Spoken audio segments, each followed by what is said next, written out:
Kerala Blasters ഈ ഒരു മെൻറ്റാലിറ്റിയോട് കൂടിയിട്ട് സീസൺ തുടങ്ങുമ്പോഴുള്ള മത്സരങ്ങൾ കളിച്ചിരുന്നെങ്കിൽ എന്ന് ചിന്തിച്ചു പോയ ഒരു ഗെയിമാണിത്. ഒരു റെഡ് കാർഡ് കിട്ടിയിട്ടും തളരാത്ത പോരാട്ട വീര്യം കാഴ്ചവെച്ച് ഒരു ഡിഫൻസ് ഗെയിം ആയാലും ശരി ഒരു സമനില പിടിച്ചടക്കി. സോ ഇനി ഈ ഒരു സീസണുകളിൽ ചാൻസുകൾ ഉണ്ടോ എന്നുള്ളത് ചർച്ച ചെയ്യപ്പെടേണ്ട വിഷയം തന്നെയാണ്. ബാക്കിയുള്ള ടീമുകളുടെ പെർഫോമൻസ് അനുസരിച്ചിരിക്കും കേരള ബ്ലാസ്റ്റേഴ്സിന്റെ ചാൻസുകൾ എന്ന് പറയുന്നത്. സത്യം പറയാലോ, നമ്മുടെ രണ്ട് കോച്ചുമാർക്കും നല്ല ടാക്ടിക്സ് ഉണ്ട് എന്ന് വേണം പറയാൻ. സോ വേണ്ട രീതിയിലുള്ള സബ്സ്റ്റിറ്റ്യൂഷൻ കാര്യങ്ങൾ, ഈ മത്സരം എങ്ങനെ കൊണ്ടുപോകണം എന്ന് പറയുന്ന ആ ഒരു മെന്റാലിറ്റി, ഇതെല്ലാം ഒത്തിണങ്ങിയിട്ടുള്ള രണ്ട് കോച്ചുമാരാണ് സത്യം പറഞ്ഞാൽ കേരള ബ്ലാസ്റ്റേഴ്സിനെ ഇപ്പോൾ നയിച്ചുകൊണ്ടിരിക്കുന്നത്. സോ ഈ ഒരു മത്സരത്തിലേക്ക് വരുമ്പോൾ ഏറ്റവും കൂടുതൽ എടുത്തു പറയേണ്ടത് നമ്മുടെ അറ്റാക്കിംഗ് നിരയാണ്. കാരണം ഡിഫൻസ് നിരയ്ക്കും അതുപോലെ തന്നെ അറ്റാക്കിംഗ് നിരയിലേക്കും ഒരുപോലെ മെനക്കെട്ട് കളിച്ചുന്ന ഒരു കളിയാണ് നമ്മൾ കണ്ടിട്ടുള്ളത്.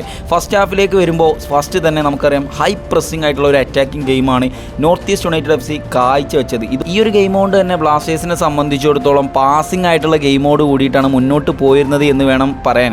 പ്രത്യേകിച്ചും എടുത്തു പറയേണ്ട ഒരു കാര്യമാണ്, നോഹ സദോയെ മാത്രം ലക്ഷ്യം വെക്കുന്ന ഒരു കളിയുണ്ട്, അത് കുറച്ച് കുറഞ്ഞു വന്നു എന്ന് വേണം പറയാൻ. ഇതുകൊണ്ട് തന്നെ നോർത്ത് ഈസ്റ്റ് യുണൈറ്റഡ് FCൻ്റെ ഒരു ഭയങ്കരമായിട്ടുള്ള അറ്റാക്ക് കാരണം വളരെ നല്ല രീതിയിലുള്ള മിസ്റ്റേക്കുകൾ കേരള ബ്ലാസ്റ്റേഴ്സിൻ്റെ അടുത്ത് വന്നിട്ടുണ്ടായിരുന്നു. മത്സരത്തിൻ്റെ തുടക്കത്തിൽ തന്നെ സത്യം പറഞ്ഞു കഴിഞ്ഞാൽ ഗോള് വീണു എന്ന് വിചാരിച്ചിട്ടുണ്ടായിരുന്നു. വിപിൻ മോഹനൻ്റെ ഒരു മിസ്റ്റേക്കാണ് സച്ചിൻ സുരേഷും വിപിനും നടത്തിയിട്ടുള്ള ഒരു ചെറിയൊരു കമ്മ്യൂണിക്കേഷൻ്റെ കുറവ് എന്നൊക്കെ പറയേണ്ട രീതിയിലാണ് ആ ഒരു മിസ്റ്റേക്ക് വന്നിട്ടുണ്ടായിരുന്നത്.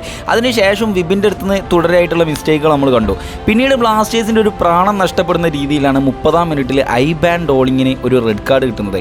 ആദ്യമൊക്കെ സംശയിച്ചു എന്തിനാണ് ആ ഒരു റെഡ് കാർഡ് കൊടുത്തതെന്ന് മനസ്സിലായില്ല. അലദിൻ അജാറക്ക് പോലും പ്രശ്നമില്ലാത്തൊരു സംഭവമായിരുന്നു.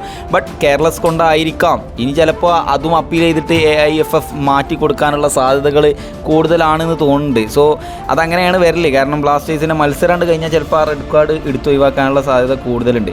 പിന്നെ ആ ഒരു റെഡ് കാർഡിന് ശേഷം ബ്ലാസ്റ്റേഴ്സ് കളിച്ചിട്ടുള്ളത് ഒരു സൂപ്പർ ബ്രില്യൻ്റ് ആയിട്ടുള്ള ഒരു ഡിഫൻസ് ഗെയിമാണ്.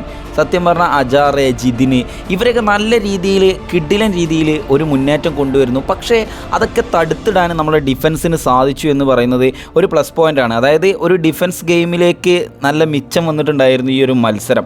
ഇനി ഇതേമാതിരി സെക്കൻഡ് ഹാഫിലേക്ക് പോകുമ്പോൾ വിപിൻ മോഹൻ്റെ ഒരു ചേഞ്ച് അവിടെ വന്നിട്ടുണ്ടായിരുന്നു. ഫസ്റ്റ് ഹാഫിൽ തന്നെ ഒരു ദയനീയകരമായിട്ടുള്ള ഒരു 2-3 കാഴ്ചകൾ വിപിൻ മോഹൻ്റെ കാലിൽ നിന്നും കാണാനായിട്ട് സാധ്യമായി. ഇതുകൊണ്ട് തന്നെ ഡാനിഷ് ഫാറൂഖിനെ അവിടേക്ക് പ്ലേസ് ചെയ്യുന്നുണ്ട്. ബട്ട് ഡാനിഷിനെ ഇറക്കിയത് ഉപകാരമായോ എന്ന് ചോദിച്ചാൽ ഒരു ഗോൾ ലൈൻ സേവൊക്കെ അദ്ദേഹം നടത്തിയിട്ടുണ്ട്. അത് മിസ്റ്റേക്ക് പറ്റിയിട്ട് മേത്ത് തട്ടിയതാണോ അറിയില്ല, എന്നാലും അദ്ദേഹത്തിൻ്റെ ആ ഒരു സേവിങ് അത് നമുക്ക് നല്ല രീതിയിൽ ഉപകാരപ്പെട്ടു എന്ന് വേണം പറയാൻ. ഫസ്റ്റൊക്കെ ജിതിൻ MS-ൻ്റെ ആ ഒരു കളി കണ്ടിട്ട് സത്യം പറഞ്ഞാൽ ഇപ്പോൾ തന്നെ ഗോൾ നമ്മൾ കൺസീഡ് ചെയ്തു എന്ന് വേണം പറയാൻ. ഞാൻ പറയാലോ, ഇന്ത്യയിലെ ഇപ്പോൾ കറണ്ട് സിറ്റുവേഷനിൽ ഏറ്റവും ടോപ്പ് കളിക്കാരൻ ആരാന്ന് ചോദിച്ചാൽ എനിക്ക് പറയാനുള്ളത് ജിതിൻ MS എന്നായിരിക്കും. കാരണം അദ്ദേഹത്തിൻ്റെ ആ ഒരു പാസുകളും ടേണിങ്ങുകളും അതുപോലെ നെറ്റ്മക്കുകളൊക്കെ വളരെ ബ്രില്യൻ്റ് ആയിട്ടാണ് കാഴ്ചവെക്കാൻ അദ്ദേഹത്തിന് സാധിച്ചുകൊണ്ടിരിക്കുന്നത്.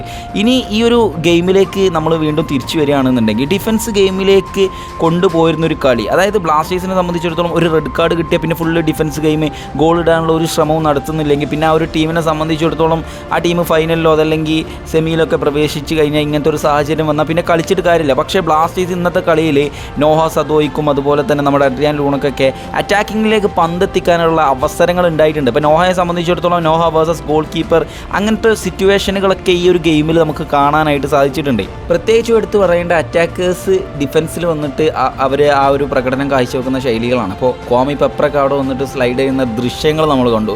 സോ അതൊക്കെ ബ്യൂട്ടിഫുൾ ആയിട്ടാണ് ഈ ഒരു ഗെയിമിൽ എനിക്ക് കാണാനായിട്ട് സാധിച്ചിട്ടുള്ളത്. പിന്നെ മറ്റൊരു ചർച്ചാ വിഷയമാണ് നല്ല രീതിയിൽ ഡ്രിബ്ലിംഗ് ചെയ്ത് മാത്രം മുന്നേറുന്ന നോഹ സദോയി എന്നുള്ളത്. അതായത് ഓവർ ഡ്രിബ്ലിംഗ് നോഹക്ക് ഇപ്പോഴും ഉണ്ട് എന്നുള്ളത്. അത് എന്താ പറയുക, ടീമിന് കുറച്ച് തിരിച്ചടികളാവുന്നുണ്ട്. സോ നോഹൻ്റെ ഷോട്ട് എടുക്കാനുള്ള സമയത്തൊക്കെ നോഹ ഡ്രിബിൾ ചെയ്ത് പോകുന്ന ചില ദൃശ്യങ്ങൾ കണ്ടു. ജസ്റ്റ് ചിലപ്പോൾ ഡ്രിബിൾ ചെയ്യുന്ന പ്ലെയറുടെ ഒരു തീരുമാനങ്ങളല്ല, അദ്ദേഹത്തിന് ഔട്ട് ഓഫ് കൺട്രോൾ ആണെന്നുണ്ടെങ്കിൽ ആ പന്ത് എന്ത് ചെയ്യാൻ പറ്റില്ല, ഷൂട്ട് ചെയ്യാനായിട്ട് പറ്റില്ല. എന്തായാലും തോന്നിയ കാര്യങ്ങളാണ് പറയാനായിട്ട് പോകുന്നത്.